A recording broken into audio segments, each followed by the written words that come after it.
സംഖ്യ അധ്യായം 8 ദീപസജ്ജീകരണം.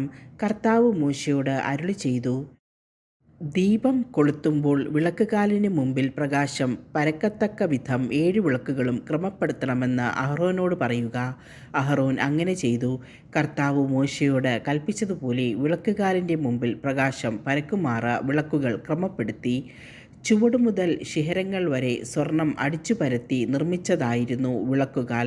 കർത്താവ് മോശയ്ക്ക് കാണിച്ചുകൊടുത്ത മാതൃകയിൽ തന്നെയാണ് അതുണ്ടാക്കിയത്. ലേവ്യരുടെ സമർപ്പണം. കർത്താവ് മോശയോട് അരുളിച്ചെയ്തു, ലേവ്യരെ ജനങ്ങളുടെ ഇടയിൽ നിന്ന് വേർതിരിച്ച് ശുദ്ധീകരിക്കുക. അവരെ ശുദ്ധീകരിക്കേണ്ടത് ഇങ്ങനെയാണ്: പാപപരിഹാര ജലം അവരുടെ മേൽ തളിക്കുക. ശരീരം മുഴുവൻ ക്ഷൗര്യം ചെയ്ത വസ്ത്രങ്ങൾ അലക്കി അവർ തങ്ങളെ തന്നെ ശുദ്ധീകരിക്കുകയും വേണം. അനന്തരം ഒരു കാളക്കുട്ടിയെയും ധാന്യബലിക്കായി എണ്ണ ചേർത്ത നേരിയ മാവും അവർ എടുക്കട്ടെ. പാപപരിഹാര ബലിക്ക് മറ്റൊരു കാളക്കുട്ടിയെയും എടുക്കണം. ലേവ്യരെ സമാഗമ കൂടാരത്തിൻ്റെ മുമ്പിൽ കൊണ്ടുവരികയും ഇസ്രായേൽ സമൂഹത്തെ മുഴുവൻ അവിടെ വിളിച്ചുകൂട്ടുകയും വേണം. ലേവ്യരെ കർത്താവിൻ്റെ മുമ്പിൽ കൊണ്ടുവരുമ്പോൾ ഇസ്രായേൽ ജനം അവരുടെ തലയിൽ കൈവയ്ക്കണം. ഇസ്രായേൽ ജനത്തിൻ്റെ നീരാഞ്ജനമായി കർത്താവിന് ശുശ്രൂഷ ചെയ്യാൻ അഹ്റോൻ ലേവ്യരെ അവിടുത്തേക്ക് സമർപ്പിക്കണം. ലേവ്യർ കാളക്കുട്ടികളുടെ തലയിൽ കൈവയ്ക്കണം. അവരുടെ പാപപരിഹാരത്തിനായി കാളക്കുട്ടികളിലൊന്നിനെ പാപപരിഹാര ബലിയായും മറ്റേതിനെ ദഹനബലിയായും നീ കർത്താവിന് അർപ്പിക്കണം. അഹ്റോൻ്റെയും പുത്രന്മാരുടെയും ശുശ്രൂഷയിൽ അവരെ സഹായിക്കാൻ ലേവ്യരെ കർത്താവിന് നീരാഞ്ജനമായി അർപ്പിക്കുക. ഇപ്രകാരം ഇസ്രായേൽ ജനത്തിൻ്റെ ഇടയിൽ നിന്ന് ലേവ്യരെ നീ വേർതിരിക്കണം. അവർ എൻ്റേതായിരിക്കും. ശുദ്ധീകരിക്കുകയും നീരാഞ്ജനമായി സമർപ്പിക്കുകയും ചെയ്തു കഴിയുമ്പോൾ സമാഗമ കൂടാരത്തിൽ ശുശ്രൂഷ ചെയ്യാൻ ലേവ്യർ അകത്തു പ്രവേശിക്കട്ടെ. ഇസ്രായേലിൽ നിന്ന് തിരഞ്ഞെടുക്കപ്പെട്ട അവർ പൂർണ്ണമായും എനിക്കുള്ളവരാണ്. ഇസ്രായേലിലെ ആദ്യജാതന്മാർക്ക് പകരം ഞാൻ അവരെ എനിക്കായി തിരഞ്ഞെടുത്തിരിക്കുന്നു.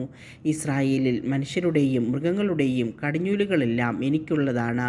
ഈജിപ്തിലെ കടിഞ്ഞൂലുകളെയെല്ലാം സംഹരിച്ചപ്പോൾ ഞാൻ അവരെ എനിക്കായി മാറ്റിവെച്ചു. ഇസ്രായേലിലെ ആദ്യജാതന്മാർക്ക് പകരം ലേവ്യരെ ഞാൻ തിരഞ്ഞെടുത്തിരിക്കുന്നു.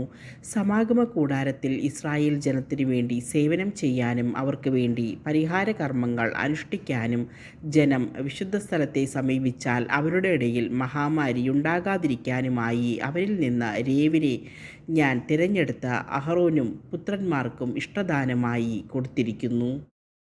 മോശയോട് കർത്താവ് കൽപ്പിച്ചതനുസരിച്ച് മോശയും അഹ്റോനും ഇസ്രായേൽ സമൂഹവും ചേർന്ന് ലേവ്യരെ കർത്താവിന് പ്രതിഷ്ഠിച്ചു. ലേവ്യർ തങ്ങളെ തന്നെ പാപത്തിൽ നിന്ന് ശുദ്ധീകരിച്ചു. വസ്ത്രമലക്കി അഹ്റോൻ അവരെ നീരാഞ്ജനമായി കർത്താവിന് സമർപ്പിച്ചു. അവരുടെ ശുദ്ധീകരണത്തിനായി അഹ്റോൻ പാപപരിഹാര ബലി അർപ്പിക്കുകയും ചെയ്തു. അനന്തരം സമാഗമ കൂടാരത്തിലെ ശുശ്രൂഷയിൽ അഹ്റോനെയും പുത്രന്മാരെയും സഹായിക്കാൻ ലേവ്യർ അകത്ത് പ്രവേശിച്ചു. കർത്താവ് മോശയോട് കൽപ്പിച്ചതനുസരിച്ച് അവർ ലേവ്യരോട് പ്രവർത്തിച്ചു. കർത്താവ് മോശയോട് അരുളിച്ചെയ്തു, ലേവ്യരെ സംബന്ധിക്കുന്ന നിയമം ഇതാണ്: 25 അതിനുമേലും വയസ്സുള്ള ലേവ്യരെല്ലാം സമാഗമ കൂടാരത്തിൽ ശുശ്രൂഷ ചെയ്യണം. 50 വയസ്സാകുമ്പോൾ ശുശ്രൂഷയിൽ നിന്ന് വിരമിക്കണം. പിന്നെ ശുശ്രൂഷ ചെയ്യേണ്ടതില്ല. എന്നാൽ സമാഗമ കൂടാരത്തിൽ ജോലി ചെയ്യുന്ന സഹോദരന്മാരെ അവർക്ക് സഹായിക്കാം. അവർ നേരിട്ട് ചുമതല വഹിക്കേണ്ടതില്ല. ലേവ്യരെ ചുമതല ഏൽപ്പിക്കുമ്പോൾ നീ ഇങ്ങനെ ചെയ്യണം.